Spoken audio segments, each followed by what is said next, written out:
I'm Lorian, and this is my knitting YouTube podcast. I created this channel as another platform to connect with friends and knitters and friends who are knitters, in addition to my Instagram and Ravelry accounts. You can find me on all three platforms as Yarn Love Turtle. And if you're not following me or we're not friends on one of those, please feel free to reach out and connect. If you are new here, welcome. And if you are coming back for another round, thanks for joining me. I have a couple of works in progress, one acquisition, and stay tuned for the end because I have an application, a phone app that I would love to share with you that is one of my favorite and more used tools in my knitting. I am wearing the Soldotna crop. This is a pattern designed by Caitlin Hunter, and I knit it in all yarns from Backloop Yarn Co. And I knit it only in Surrey alpaca, a Surrey lace base held double. When this design came out, it came out with short sleeves, and I knit it pretty much as soon as it came out. And I used a cotton weight yarn because I was visiting family in Florida, and that was what was available at the time in the store. That yarn was a little bit heavier. I believe it's designed for a DK, and that was probably closer to a worsted. It came out snug. It was a very tight gauge, and it was wearable, but I really found that with the short sleeves, and it was not as cropped as the pattern called for, but quite cropped, I really wasn't going to wear it as often as I thought I would. So I gave it away. I saw more recently, maybe 2 years ago, that people were knitting this design using some Surrey alpaca bases. And so I thought I would give it another try. I love it. I find this is Surrey held double, and I find it light and airy and very, very wearable. So again, the yarn is all from Backloop Yarn Co. And the dyer behind that is Erin, and she also has a fantastic Instagram dstash account, so I will include that in the show notes. One technical note about show notes: I really am trying to do a better job with including show notes in these videos, and I want to thank a viewer who suggested that I find out how to stop the mirroring on my recording devices, so that when I show you something, it doesn't show up backwards. This was actually a very simple thing to do. I Googled the directions, followed what to do on my phone, and here we are. You should be able to see what I hold up. So thank you very much for that suggestion. All right, on to the things that are on my needles right now. So I have two sweaters. The first one is the Yoke Meditation 3 sweater, which is designed by Zanete Knits, Zanete.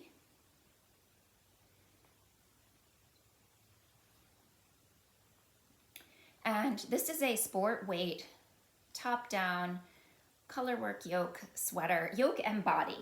So Zanete many of her designs, and I've knit a few, do bring the color work down below the body. And that was something, or into the body, that was something that was really important to me to find in the pattern for which I was going to use some yarns.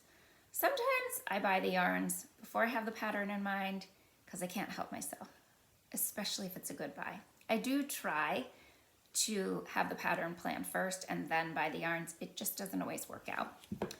So the yarn that I had bought, and this is actually all that I have left, this is probably about 12 grams. Is the color changing yarn from Yarn Hero. It is the Merge Sport base. It is all non-superwash sport. It's non-superwash merino, and it's 330 yards per skein. So this is pretty good because the size that I needed called for 300 yards. So I was gonna have about 30 yards extra. So I'm definitely in range. The other two yarns, and I don't have the ball band for that because I bought that as a second quality purchase. Here we go. The other two yarns are, the cream color is by Botanical Shades. And this is a 40% wool, 60% mohair, 330 yards in the skein, 2-ply sport. And I bought this at New York Sheep and Wool Festival, this cream color, just this past year. It was on sale in their booth. It was some of the last skeins that they had in their sale area, which I was pretty excited for. I actually used the majority of this in another recent sweater, the Calypso sweater. And I had 75 grams left, so I used that. And my main intent was to use this farm yarn here. This is by Ravenwood Farm. And I bought 3 skeins of this. It has 370 yards per skein. It's sport weight as well. So my original intention was simply to use these 2 skeins, these 2 yarns together. And according to the pattern directions, I was going to fall short on the gray. I reached out to the farm and was hopeful and thought that they had more of it, but that didn't work out. And so I really did want to knit this pattern, and I had not yet put this yarn away from this project, which I believe I knit in December. And I realized maybe I can make it a go with all 3. So I started the pattern with the cream, knowing that I would not have enough for, to get through the whole yoke, and tried to pick a place where it made the most sense to stop the cream color and start the gray. I also got a little nervous that maybe I wouldn't have enough, since it's a second skein of the color changing yarn, to knit the sleeves. So once I divided for the sleeves and the body, and I finished the color work on the body, I put that on hold and I started each sleeve.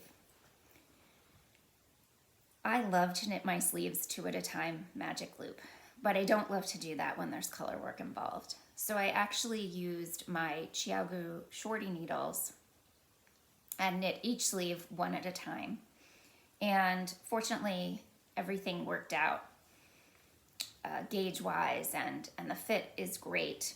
The one thing I will say is that when I think about a sport weight sweater, I think, oh, it's going to be a little more lightweight. But when you are stranding so much of the garment, it's actually double the thickness. And so it's a pretty substantial fabric that it's made. I really, really have enjoyed knitting Zanette's patterns. She has so many beautiful designs. The one thing that I was not so sure about with this sweater, I'll put it here, was that it is knit on a size 2 needle. It calls for a size 2 needle. And that's a challenge, a whole garment on a size 2. I will say I couldn't put this down. I just wanted the one more row. I actually ended up knitting it on a 2.5 because my smaller needles are sometimes labeled 2.5 but have the millimeter size for 2, and that's what happened here. I think it's totally fine. I'm going to be completely fine with my yardage, and I'm now at a place where I am just knitting stockinette. The sleeves will be magic loop, and the body will just keep going in the round.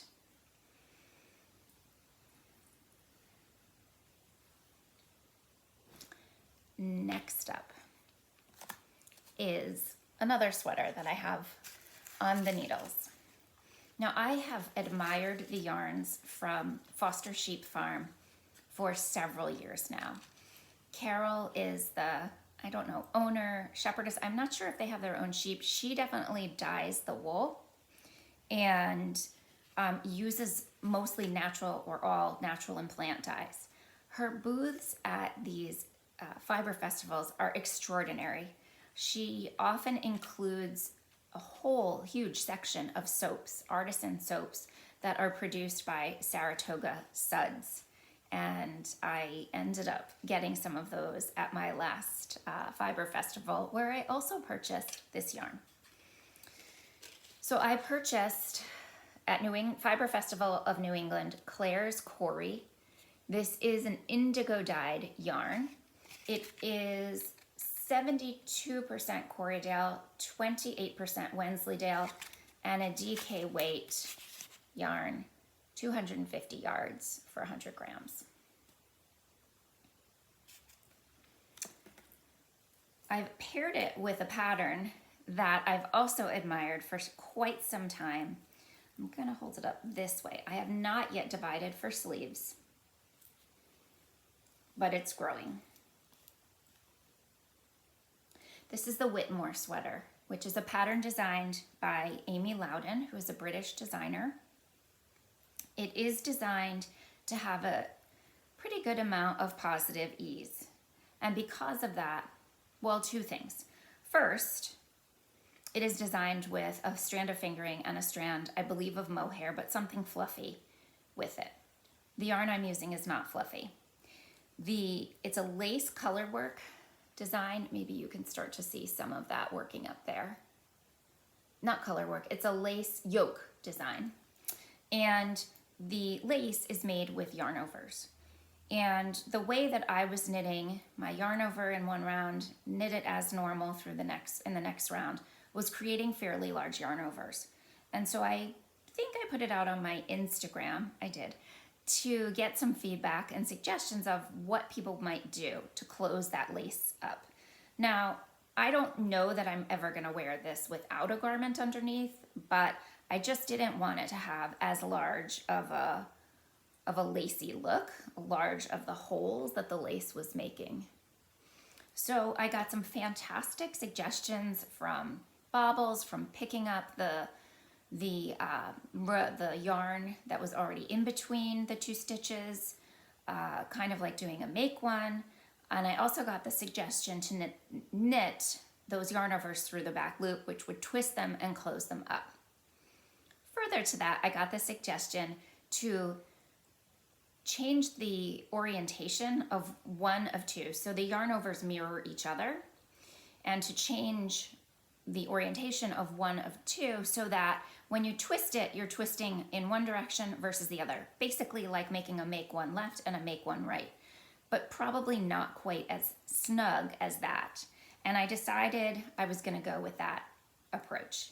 I'm pretty happy with it so far. I think I need to see when it's blocked.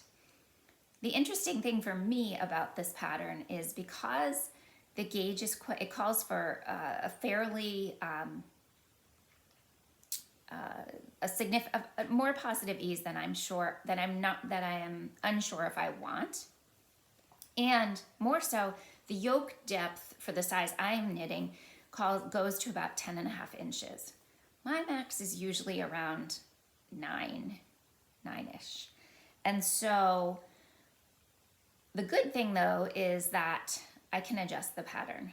In addition, the size that I would knit and the size down from that have the same instructions so that I can knit for quite some time, probably at least 7 inches in the yoke, to see how it's working up, see how this lace is, maybe I'll block it, to kind of see and pick my poison, pick my size once I have a better sense of how it's going to turn out.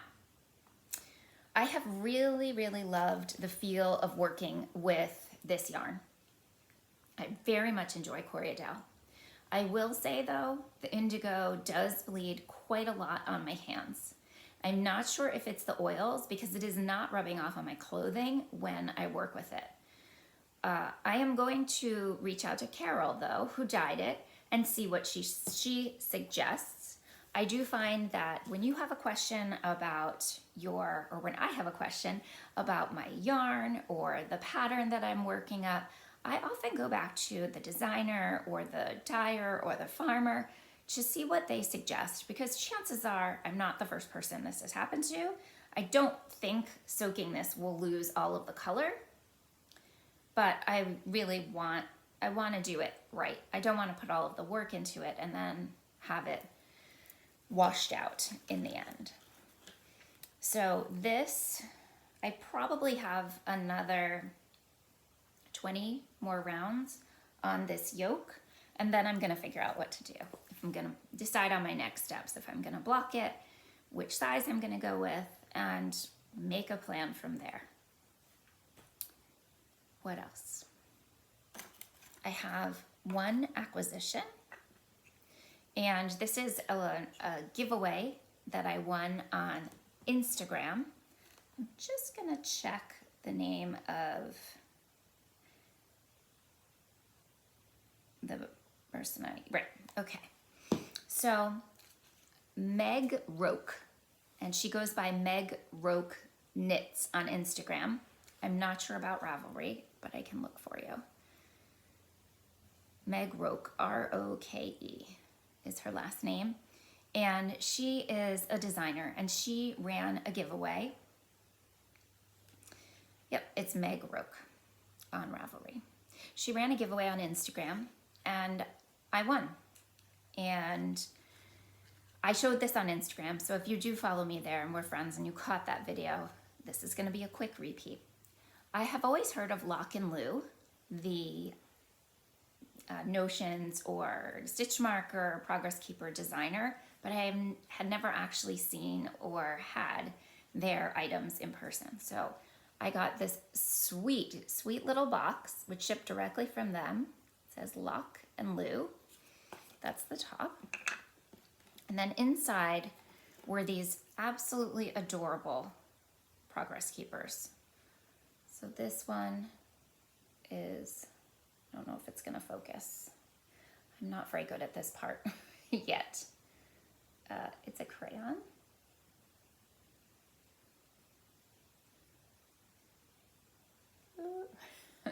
Well, you get the idea. It's a red crayon has these cute little beads, red and yellow beads on top, and a sweet book.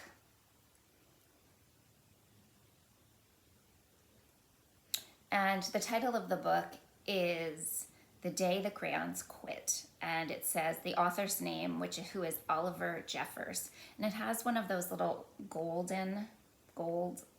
bindings, like those golden books from when we were kids.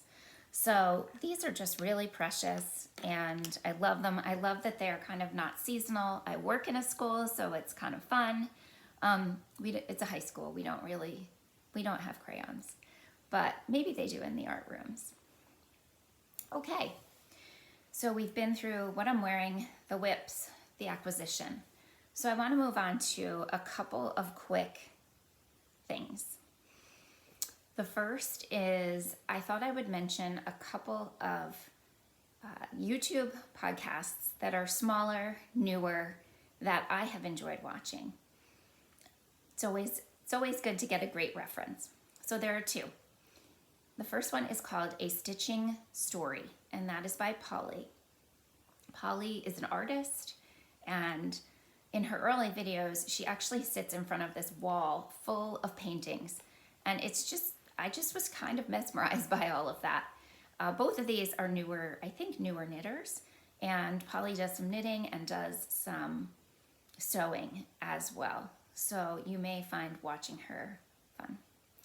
The other podcast that I thought I would suggest is called A Knitter Obsessed, and that is hosted by Bonnie. I can't quite remember where Bonnie is from, but her knits are beautiful, and she seems very personable, like you're sitting right with her. So feel free to check those out. Also, if you have any newer podcasts or smaller ones, just in general, I think it's really nice to share them here. Feel free to leave a comment about that. The other thing that I wanted to mention is my favorite knitting app. So if you stayed this long, thank you. I want to share this with you. So the application, I'm going to see if you can see it here, is called Knit Evenly. I don't know if my screen's capturing that well, but you get a sense of what it looks like. It's a gray square with a red button that says knit in the center. And this tool helps me when the pattern says decrease the next round 20 stitches evenly, or increase in your next round 14 stitches and distribute them evenly.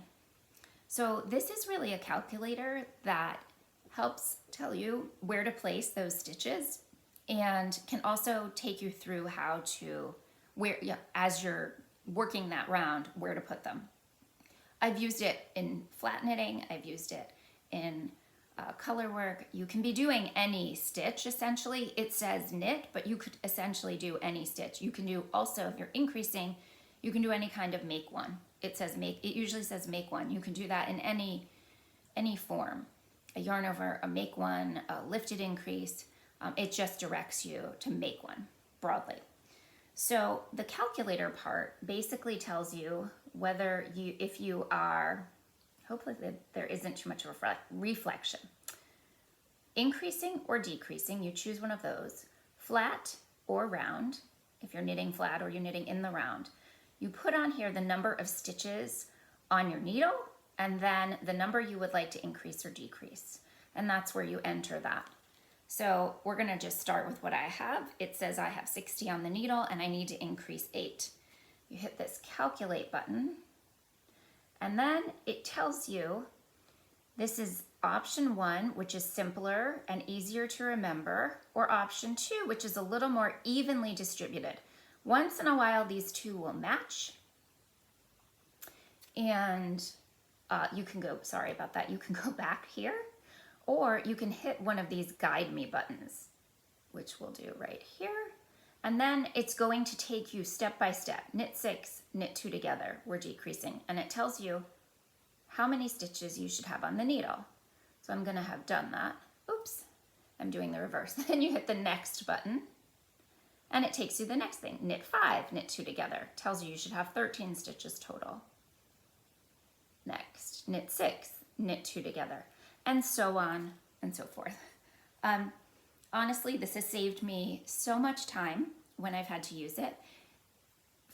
It saved me from doing math that I don't think I would enjoy doing. So I highly recommend it. I believe I downloaded this years ago at the recommendation of a friend, and I believe it's still free. So definitely check that out. If you have any applications, knitting apps that you love, the other one that I do use is Knit Companion. If you have any that you love and enjoy using and make your knitting life a lot easier, please feel free to leave a comment about it. I think that's a wrap for today. It was great to catch up with you. Once again, if you're not subscribed to the channel, please think about subscribing. And if we're not connected on Ravelry or Instagram, please let's connect there too. Take care.